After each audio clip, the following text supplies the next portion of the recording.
Let us turn our attention to the fascinating mosaic of dialects within the ancient Greek language. When we speak of ancient Greek, we often imagine it as a single, unified language. But in reality, the linguistic landscape of the ancient Greek world was richly diverse, shaped by geography, politics, and history. Broadly speaking, ancient Greek was divided into several dialect groups, the most prominent being Ionic, Doric, Aeolic, and Attic. Each had its own distinctive phonological, morphological, and lexical features. Let's begin with Ionic, the dialect of the Eastern Greek world. It was spoken in Euboea and across the Aegean, particularly in the Ionian colonies of Asia Minor.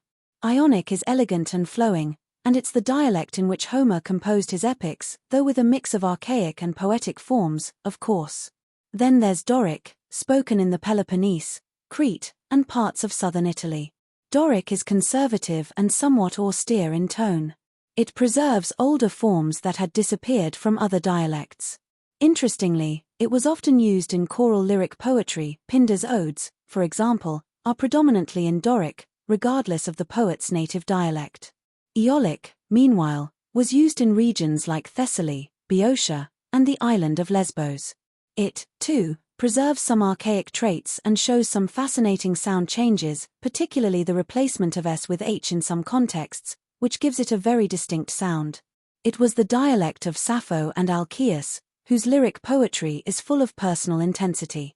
Now, perhaps the most influential dialect was Attic, the language of Athens.